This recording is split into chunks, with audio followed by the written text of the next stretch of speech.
Then it occurred to Rama that at Chitrakuta he was easily accessible to his friends and subjects, so he resolved to penetrate into the heart of the wild Dandaka forest. True, it was a rough life and utterly unmade for such as were brought up in the lap of royal luxury and ease. But what was it to him? Was not his word gone forth? Were not his mind and senses under perfect control? He never lacked anything in his royal palace at Ayodhya or in the rough ways of the forest. So, with his faculties all on alert, he plunged into the depths of the interminable woods, and his eyes acquired a new light and charm at the prospect of approaching battle with dread Rakshasas. First and foremost of those that fell by his hand was the fierce Rakshasa Viradha. Thereupon the world-honored paid his lowly respects to Sharbhanga, Sutikshna, Agastya and his brother, and from Agastya he received with a glad heart the mighty bow left with him by Indra, a goodly sword, and two quivers that bore an inexhaustible supply of arrows. And unto Rama, who passed his days in the sweet company of the holy sages, came countless ascetics that had made Dandaka their home. Of fiery energy were they, and radiant in the spiritual glory, but withal they prayed him to free them from the terrors and persecutions of the fierce Rakshasas and the lawless Asuras that infested the dark depths of Dandaka. Thereupon Rama gave them his plighted word to root out the wicked ones slowly but surely whenever a favorable chance should offer itself. And so it came to pass that a Rakshasi, Shurpnaka by name, came upon him in his lowly abode and went away mutilated and disgraced. Janasthan was her home, and she could by her powers of illusion take any form she chose. Fired thereto by the sight of their sister thus disfigured and insulted, and more so by her sharp taunts, her brothers Khara, Dushan, and Trishras, along with them, rushed at Rama and hemmed him round with their fierce hosts. But of the 14,000 terrible Rakshasas that marched forth to battle that woeful day, only one survived to tell the tale. One and all, they lay low on the field of death, dispatched to the mansions of the blessed by the fiery arrows of the solitary warrior. It was not long before the news reached Ravana, who, beside himself with rage at the total annihilation of his kinsmen and at the insults put upon him, besought the assistance of Maricha in aiding him to accomplish his feigned scheme of revenge. Long and earnestly did Maricha seek to dissuade him from his fell purpose. Knowest thou not thou art but a grain of dust before that Supreme One? Draw not, my lord, upon thy head the wrath of such as he. But Ravana, driven thereto by resistless fate, spurned aside the well-meant advice of his uncle and forced Maricha on pain of death to accompany him to the hermitage of the royal exiles. There Ravana used his friend to decoy the brothers far, far off from their cottage, and in their absence made away with the spouse of Rama, the beloved darling of Rama, and conveyed her to his island home in Lanka, wounding unto death Jatayu, the vulture king, who defended her with the last drop of his blood. The brothers came back soon enough and found that their house was left unto them desolate, for Sita was not there. After a while they came upon Jatayu, who would not yield up his life before he had acquainted Rama with the cruel outrage done to him. Then mighty grief overcame Rama, and like unto one who had taken leave of his senses, he filled the woods around with the heart-rending cries and piteous lamentations. But mastering himself with a supreme effort, he consigned to the flames the mortal remains of the valiant Jatayu, faithful unto death, and plunged into deep woods in search of Sita. By and by they fell in with the fierce Rakshasa Kabanda by name, hideously deformed and frightful to behold. Him Rama slew, and his vast bulk threw into the fire, and the demon, purified of his sins by the touch of the Supreme Lord, resumed his place among the Gandharvas. But ere his departure, he informed Rama of the woman ascetic that lived not far off, Shabari by name, well versed in the mysteries of dharma and a worthy exponent thereof. Go unto her, my lord, prayed Kabanda, and unto her hermitage Rama took his weary way.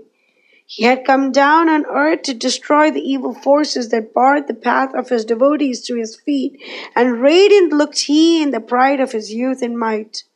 Warm welcome did Shabari extend unto Rama, and directed by her he reached the shores of Lake Pampa.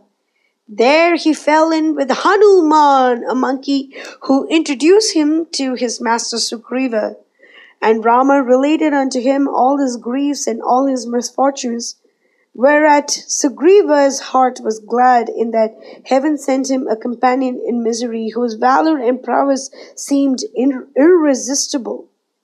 The two swore eternal friendship and faithful, while the god of fire bore witness to it.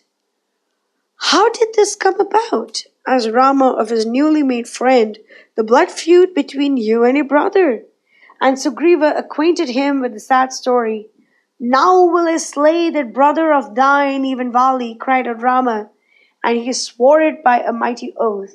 Then Sugriva spoke to him of the unparalleled strength of Vali and his fierce valor, the strength of the gods and men, asuras and rakshasas, and half in jest he cast his eyes upon a huge skeleton that lay hard by and said, This was once Dundubi the asura, and Vali kicked it here from Kishkinda, where he slew the braggart. A curious smile played upon the features of Rama, a smile of pity at Sugriva's distrust of his might, and at the trivial task set upon him to test it, and he gave it a light kick with his right toe that sent it flying 10 yojanas off.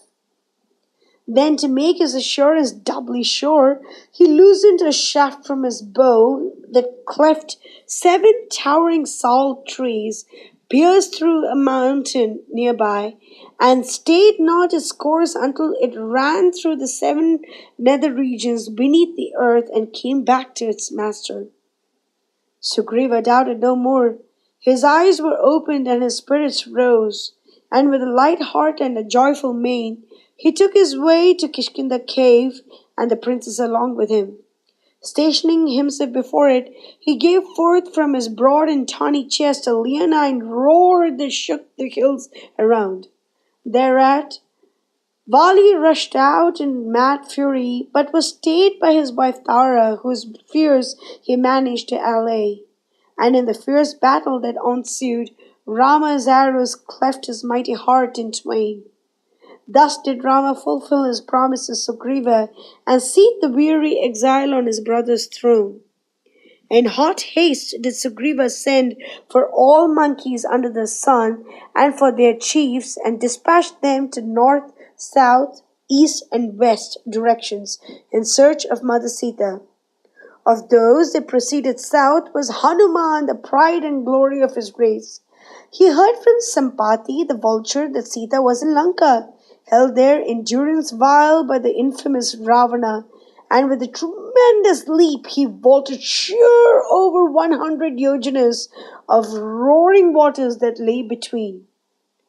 Landing on the sea-girt isle where the dread Ravana held his royal sway, he came upon Sita in Ashoka Grove, her heart far away over the wide waters and with her lord. With her he had speech, and showed unto her his credentials, the ring given to him by her lord. He related unto her all that befall Rama. Meanwhile, Grieve not, noble lady, he exclaimed. Your lord spares no pains to come to you. Soon, sooner than you think, will you see him here. And half in sport he shattered to pieces the huge ornamental gateway of that vast pleasure garden. Thereat came against him 5 mighty captains of hosts, and close upon their heels 7 sons of counsellors, whom he made short work of. Then Aksha, the valiant son of Ravan, whom he reduced to a shapeless mass, and in the end allowed himself to be bound by the Brahmastra of Indrajit. Thanks to the boon conferred upon him by the lotus-born Varun, Brahma, he freed himself therefrom, but desirous to see Ravana face to face and have speech with him, he chose to appear as if still in bonds, and calmly put up with the insults of his captors, who dragged him in triumph before their lord. His ruse was successful. He had the pleasure of bearding the lion in his den, and failed not to give him a piece of his mind, and that freely. He then burnt the town with hostile flame, all except where Sita sat, and flew back on the wings of speed to carry the welcome tidings to the expectant ears of his master. Soon stood he before the high-souled one, went around him reverently, and cried out, "Trishta, Sita, found! Those eyes were erstwhile blessed with the sight of my mother, Sita." The princess lost no time in reaching the shores of the dark ocean, and along with them Sugriva and his countless hosts. Rama called upon the Lord of the waters to come unto him, but he came not, whereat he was wroth, and with his shafts bright and fierce as the noonday sun, he shook the mighty ocean to its very depths. Then the heart of the monarch of the deep quaked within him, and he laid his head at the feet of Rama and implored pardon. And at his advice, Rama caused the monkey chief Nala to lay a bridge across the fathomless waters. Over it they lay to the island home of Ravana, and him did Rama slay in dire battle. Now was Sita once more his own, but sad was his heart, and melancholy held him back, for had she not dwelt with the Rakshasa ever so many months? Would not the cruel world point its finger of scorn at him, and cry, "Lo, he has taken her back unto him," and the while Ravana laid his unclean hands on her, and had her with him long enough? So he spoke to her seemingly bitter words, and sharp, in the hearing of the assembled hosts, and cut to the heart. Sita, chaste as chastity, and pure as driven snow, brooked it not, but consigned her fair body unto the affrighted flames. The god of fire bore her back in hot haste, and swore her spotless and unsullied by all he held sacred. Gladness filled the heart of Rama, and his face shone bright. The 3 worlds rejoiced thereat, animate and inanimate, men and the gods, saints and sages, and lauded to the skies the glorious deed of Rama. Vibhishana, the brother of Ravana, was crowned king of Lanka in his place, and his stupendous work accomplished, Rama's heart was relieved of a load of anxiety and danced with joy. The gods, one and all, showered their choicest boons upon him, and through which he raised to life his faithful monkeys that fell in battle. Then with his friends and followers did he turn his face up towards Ayodhya, and was conveyed thereto in the swift coursing Pushpaka, the magic air car of Kubera. Making a halt at the hermitage of the holy Bharadwaja, he sent Hanuman before him to announce his return to his brother Bharata. After a while he resumed his journey, and beguiling the way by recounting his adventures in the wild woods, soon reached Nandigrama. There the brothers put away the matted locks and lowly habiliments of recluses, and Rama, pure and stainless, welcomed Sita to his heart and took his place upon his father's throne. Under his benign rule the people were rich in flocks and herds. Their home resounded with the joyous laughter of happy children. Famine and disease were strangers to the land. Each order of society goes through its round of duties cheerfully, and lacks not the means to do it. Their lives know no calamity, public or private. No one suffers the pangs of hunger, nor eats his heart out with grief. His subjects are rich in all the joy that boundless wealth can give, and are blessed with perfect health and sweet content. No father is doomed to see his son die before his eyes. Wives never outlive their husbands, nor suffer the cruel shame of widowhood, but pass their days in loving service to their lords. His subjects were immune from all perils through wind or wave, fire or fever.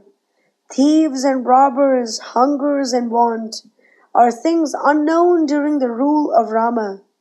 Town and hamlet, village and city are amply rich in corn and wealth, and all are as happy and content as in the Krita Yuga, the golden age of the world. Horse sacrifice without number will he perform, at which he will give away to Brahmanas vast quantities of gold and gems and countless heads of cattle. Hundreds and thousands of royal houses will be found, such as Kamarupa, Kanyakubja, and others, too numerous to mention.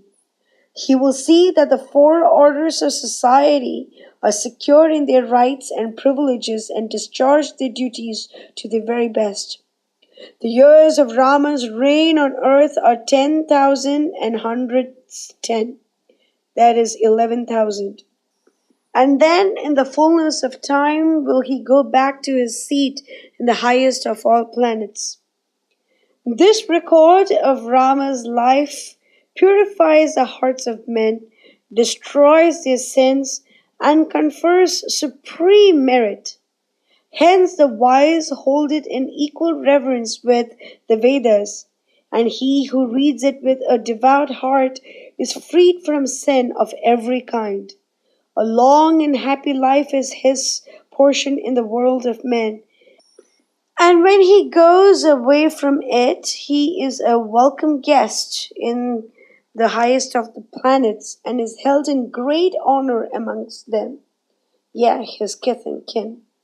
Should a Brahmana read it, gift of speech is his meed, and wisdom unequalled.